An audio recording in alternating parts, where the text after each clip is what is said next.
ஓம் ஸ்ரீ கணேசாய நமः. வந்தே கஜேந்திரவதனம் வாமாங்காரூಢவல்லபாஸ்லிஷ்டம் குங்குமபராகசோணம் குவலயநீஜாரகோரகாபீఠம் பிரணமாமி தட்சிணாமூர்த்தி வியாசசங்கரரூபிணம் ஜோதிர்மயம் குரும் ஸ்ரீமச்சந்திரசேகர சரஸ்வதி. ஓம் ஐம் ஹ்ரீம் ஸ்ரீம் ஸ்ரீமாத்ரே நமः. ஓம் ஐம் ஹ்ரீம் ஸ்ரீம் ஸ்ரீ அன்னதாயை நமः. ஓம் ஐம் ஹ்ரீம் ஸ்ரீம் ஸ்ரீ வசுதாயை நமः. ஓம் ஐம் ஹ்ரீம் ஸ்ரீம் ஸ்ரீ சச்சாமர ரமாவாணி சவ்யதக்ஷிண சேவிதாயை நமः. ஓம் ஐம் ஹ்ரீம் ஸ்ரீம் ஸ்ரீ கடாட்ச கிங்கரி பூத கமலாகோட்டி சேவிதாயை நமः. ஓம் ஐம் ஹ்ரீம் ஸ்ரீம் ஸ்ரீ சிவசக்தியை கருப்பிண்யை நமः. ஓம் ஐம் ஹ்ரீம் ஸ்ரீம் ஸ்ரீ லலிதாம்பிகாயை நமः. அனைவருக்கும் வணக்கம். இன்னைக்கு அம்பாளுடைய யோக ஸ்வரூபத்தையும் யோகத்தின் ஆற்றலை பற்றியும் நம்ம தெரிஞ்சுக்கலாம். யோகினி, யோகா அப்படின்னா ஐக்கியம், மனமும் பரம்பொருளும் ஐக்கியப்படுவது, அதற்கு யோகா அப்படின்னு சொல்றோம். அதை வெற்றி கொண்டவர்கள் யோகிகள் அப்படின்னு சொல்லப்படுறது. இறைவனோடு ஐக்கியப்பட்டு இருப்பது யோகா. அம்பாளும் சதாசிவனோடு எப்பொழுதும் ஐக்கியத்தில் இருப்பவள். அதனால் அவளுக்கு அம்பாளுக்கு யோகினியை நமः. அடுத்த நாமம் யோகதா, யோகத்தின் ஆற்றலை அனுபவத்தை தருபவள். அம்பாளும் யோகத்தின் ஆற்றலை பெற்றவள். அடுத்த நாமம் யோக்யா, அந்த யோகத்தை அடைவதற்கு தகுதி ஆனவள். அவளுடைய பக்தர்களுக்கும் அந்த தகுதியை கொடுப்பவள். யோகத்திற்கு உண்டான தகுதியை தன்னுடைய பக்தர்களுக்கும் அளிப்பவள் யோக்யா. யோகானந்தா, யோகத்தினால் பெறப்படும் ஆனந்த பேரானந்தத்தை அடைபவள். இந்த யோகத்தின் மூலம் தன்னுடைய சாதனையாளர்களும் இந்த பேரானந்தத்தை பெறுவதற்கு அம்பாள் அனுகிரகம் செய்கிறாள். அம்பாள் எதையெல்லாம் தன்னிடம் உள்ளவள் என்று நாம் அறிகிறோமோ அதை எல்லாவற்றையும் தன்னுடைய பக்தர்களுக்கும் அவள் தருகிறாள். அவள் பொக்கிஷம். அந்த பொக்கிஷத்தில் திறந்தா அப்படியே நமக்கு அந்த நிதியெல்லாம் கிடைப்பது போல அவளுடைய அனுகிரகம் நமக்கு கிடைக்கிறது. அம்பாள் இப்படி என்று சொன்னோம்னா அதை அம்பாள் நமக்கும் தருகிறாள். வைசி வர்சா. அந்த பக்தியினும் ஆட்பட்டு வசப்பட்டு தன்னிடம் உள்ளவற்றை அவள் கொடுக்கிறாள்.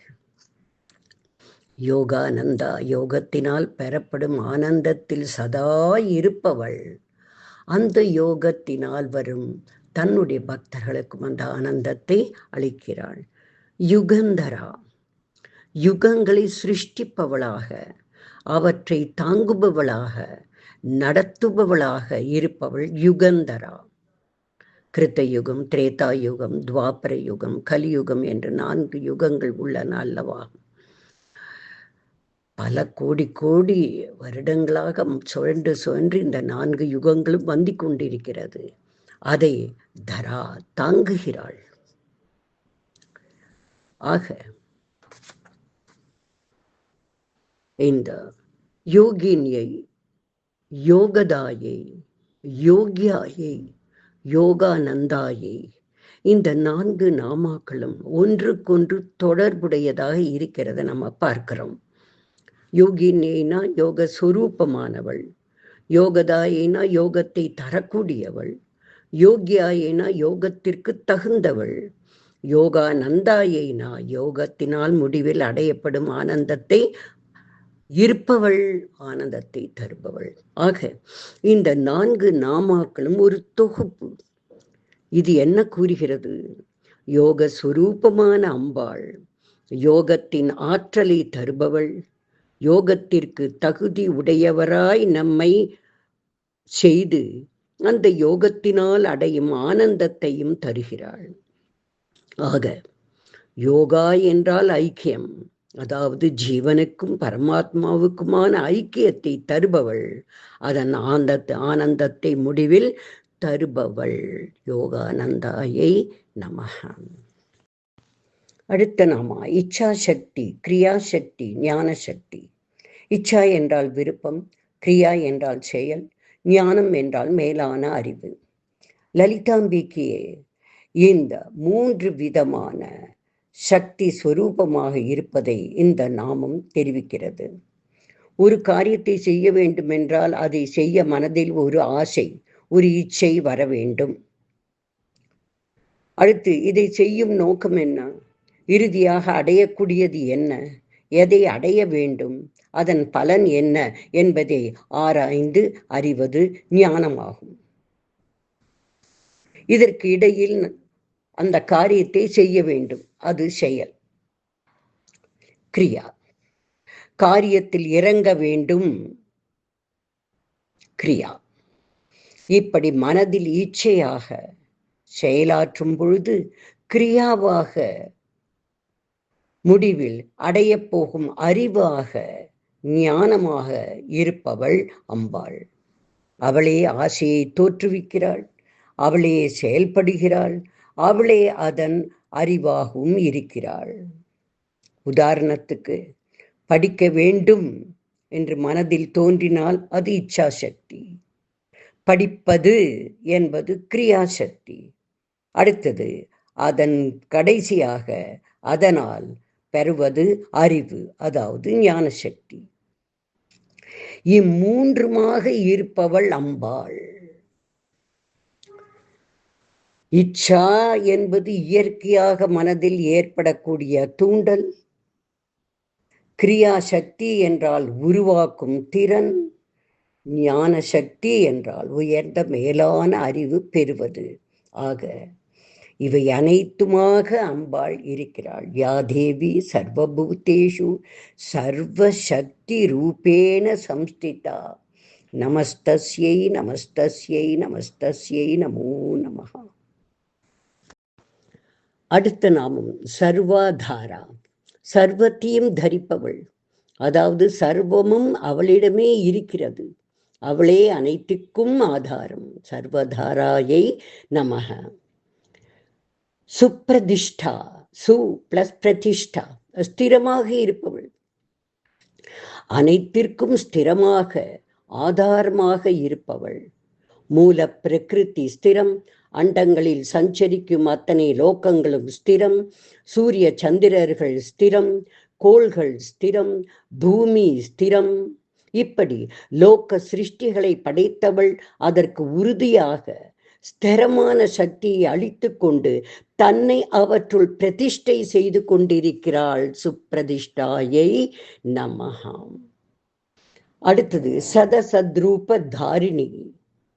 சத் என்றால் உண்மையான, அசத் என்றால் உண்மை இல்லாத, ரூப உருவம், தாரிணி தரித்திருப்பவள். என்ன அர்த்தம்? அம்பாள் நிலையான பரபிரம்மமாக சத்திய ரூபிணியாக ஜகத்தை ஆண்டு கொண்டிருப்பவள். அட் த சேம் டைம் அவள் சிருஷ்டித்த நிலையற்ற அழியக்கூடிய மாயையால் உண்மையை போல் இருக்கும் உண்மை இல்லாத ஜீவர்களிடத்தும் பொருட்களிடத்தும் அவைகளாக உருவம் எடுத்து கொண்டு இருக்கிறாள். ஆக சதசத்ரூப தாரிணி உண்மையானவற்றிலும் இருக்கிறாள், உண்மை இல்லாத நிலையற்ற ஜீவர்களிடமும் அம்பாள் இருக்கிறாள் என்பதே இந்த நாமத்தின் அர்த்தமாகும். அடுத்த நாமம் அஷ்டமூர்த்தி, 8 மூர்த்தங்கள். 8 விதமான வடிவத்தில் அம்பாள் இருக்கிறாள். அன்னை பராசக்தியின் 8 வித வடிவங்கள் என்னென்ன? பிராமி, மாகேஸ்வரி, கௌமாரி, வைஷ்ணவி, வாராகி, சாமுண்டி, மாகேந்திரி, நாரசிம்மி என்று அஷ்ட தேவிகளின் உருவத்திலும் ஆகாயம், காற்று, நெருப்பு, நீர், நிலம், சூரியன், சந்திரன், ஜீவர்கள் என்று 8 வடிவங்களாகவும், மேலும் வச்சினி முதலான 8 தேவதைகளாகவும், லக்ஷ்மி, மேதா, தரா, புஷ்டி, கௌரி, துஷ்டி, பிரபா, திருத்தி என்கிற வடிவங்களிலும் அம்பாள் சிறப்பிக்கப்படுகிறாள். ஆக அம்பாள் மூர்த்தியாக இருந்து அருள் பாலிக்கிறாள். அடுத்த நாமம் அஜாஜேத்ரி. அஜா என்றால் அறியாமை, ஜேத்ரி என்றால் ஜெயித்தவள். மேலும் அஜாத என்றால் தவறானவை, தீங்கானவை, வேண்டாதவை, அதர்மமானவை என்றும் பொருள் உண்டு. இவற்றை எல்லாம் வெற்றி கொண்டவள் அம்பாள். அஜாஜேத்ரியை நமக. மேலும் அஜ என்றால் மடமை என்றும் பொருள். அஞ்ஞானம், அறிவற்ற, புரிதல் இல்லாத கர்மாக்கள் செய்பவர்கள், இதை அஞ்ஞானம் என்கிறோம். இந்த அஜா தன்னுடைய பக்தர்களிடம் இருந்தால் அதை போக்கக்கூடியவள் அஜா ஜெயித்ரி. அடுத்த நாமம் லோக யாத்ரா விதாயினி. விதாயினி அப்படின்னா காரணமானவள், அதாவது லோகங்களின் யாத்திரையை நடத்தக்கூடியவள். லோகங்களின் யாத்திரை என்ன? சூரியன் போக வேண்டிய திசையில் போகிறது, சந்திரனும் அப்படியே, சனி, குரு என்று அததும் என்றைக்கு பெயர்ச்சி செய்ய வேண்டுமோ அன்று பெயர்கிறது. இப்படி அதது எந்தெந்த நேரத்தில் எப்படி பிரயாணிக்க வேண்டுமோ அந்த கிரமத்தில் பிரபஞ்சத்தில் பிரயாணிக்கிறது. இதுதான் லோக யாத்ரா எனப்படும். இது மட்டுமல்ல, கண்ணுக்கு தெரியாத உலகங்களையும் அவற்றின் பாதையில் நடத்தி கொண்டிருக்கிறாள் அம்பிகை. ரூட் மேப்பை போட்டு கொடுத்திருக்காள். அந்தந்த கிரகங்களும் அவ்வவற்றின் பாதையில் முட்டாமல் மோதாமல் பிரயாணிக்க அம்பாள் சுற்று வட்ட பாதை போட்டு கொடுத்திருக்கிறாள். இதையெல்லாம் நம்மால் புரிந்து கொள்ளவே முடியாது. ஆனால் இது இப்படி நடக்க வேண்டும் என்கிற போது அதை நடத்துவிக்கிறாள் அம்பாள். லோக யாத்ரா விதாயினி. அடுத்து ஏகாக்கினி. பரமாத்மாவோடு ஐக்கியப்பட்டு ஏகமாக ஒருவளாக இருப்பவள் அத்வைத்த பரம்பொருள் அம்பாள். பூமரூபா. பூமனா அநேகம், அநேக ரூபத்திலும் இருப்பாள். ஏக ரூபத்திலும் இருப்பாள், அநேக ரூபத்திலும் இருப்பாள். அடுத்த நாமம் நிர்த்வைத்தா. நிர் பிளஸ் துவைத்தா. பரமாத்மாவிடமிருந்து வேறுபட்டு இரண்டாவதாக அம்பாள் இல்லை. அவரிடமிருந்து வேறுபட்டவள் இல்லை அம்பாள். இவள் அதே பரம்பொருள். ஏகாக்கினி, நிர்த்வைத்தா இரண்டும் ஒரு பொருள் கொண்ட 2 நாமாக்கள். அதாவது அம்பாள் ஐக்கியப்பட்ட நிலையில் ஒருத்தியாக ஒருவளாக இருக்கிறாள்.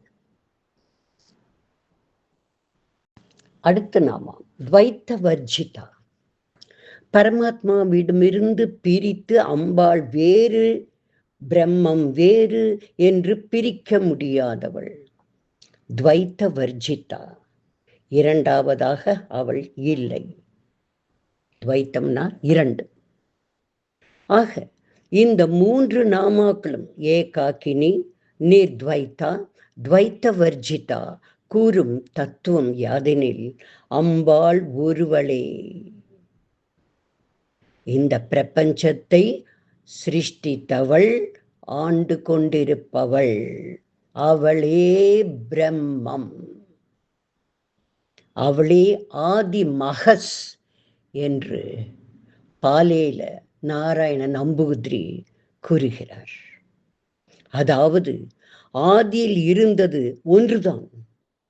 அத்வயமான இந்த தேஜஸ், அதாவது ஒளி மட்டுமே ஆதியில் இருந்தது. அதுவே பலவாய் விரிந்து ரூபம் எடுத்ததுதான் நாம் காணும் ஜகம். ஆதி மகஸ், அதாவது ஆதியில் இருந்த தேஜஸ், அதாவது ஒளி. இதனின் மறுபெயரே பூமான், பிரம்மம் என்பது. பிரம்மம் எப்படி இருக்கும் என்றோ அது என்னவென்றோ சொல்ல முடியாது. ஜெகத் தோன்றுவதற்கு முன்பாகவே அது இருந்தது, அனாதியானது. அதிலிருந்து வந்த வஸ்துக்கள் எல்லாம் பரிணாம வளர்ச்சியை கொண்டது. ஆனால் பிரம்மத்திற்கு பரிணாம வளர்ச்சியே கிடையாது. ஒரு குறைவோ அழிவோ அதற்கு கிடையாது. பிரம்மம் அப்படியே எப்படி தோன்றியதோ அப்படியே இருக்கிறது. ஆதி மகஸ். வியாசரால் அருளப்பட்ட தேவி பாகவதத்தில் சர்வ சக்தி ரூபிணியாக வர்ணிக்கப்படுகின்ற அம்பாள், அந்த அம்பிகையே பிரம்மம் என்று விவரிக்கிறது. ஈஷா உபனிஷத் கூறுகிறது, பூர்ணமத பூர்ணமிதம் பூர்ணாத் பூர்ணமுதஸ்யதே பூர்ணஸ்ய பூர்ணமாதாய பூர்ணமேவாவசிஷ்யதே. அதாவது அது பூரணமானது, இதுவும் பூரணமானது. பூரணத்திலிருந்து பூரணம் வெளிவந்தாலும் பூரணத்தை எடுத்தாலுமே அது பூரணமாகத்தான் நிற்கும். அதற்கு குறைவோ அழிவோ கிடையாது. ஆக இங்கு அது என்று சொல்லப்படுவது பிரம்மத்தை குறிக்கிறது. ஆக பிரம்மத்திலிருந்து ஜெகத் வந்தாலும் பிரம்மம் குறையாமல் முழுமையாகவே இருக்கிறது. அது ஒன்றாகவே இருக்கிறது. ஆக ஏகாக்கினி நிர்த்வைத்தா துவைத்த வர்ஜிதா என்று கூறும் தத்துவம் அம்பாளே பரபிரம்மம், அவள் ஒருவளே என்று கூறக்கூடிய மகா தத்துவத்தை நமக்கு புரிய வைக்கிறது இந்த நாமம். அடுத்த நாமம் அன்னதாயை, உயிர்களுக்கு அன்னத்தை வழங்குபவள் அன்னபூர்ணேஸ்வரி. இதுக்கு ஒரு புராணத்துல ஒரு கதை உண்டு. ஒரு முறை கைலாயத்தில் பிரம்மா அபச்சாரம் பட சிவபெருமான் அவரது 4வது தலையை கிள்ளி எடுத்து விட்டார். இதனால் சிவன் கையில் பிரம்மாவின் மண்டை ஓடு ஒட்டி கொண்டது. இதை நீக்க அம்பாள் காசியில் வந்து அமர்ந்து சிவன் அந்த மண்டை ஓட்டில் பிக்ஷையை அம்பாளிடம் யாசிக்க அம்பாள் இட்ட அன்னத்தால் அந்த ஒட்டி கொண்டிருந்த மண்டை ஓடு நீங்கியது என்று புராணத்தில் ஒரு கதை வருகிறது.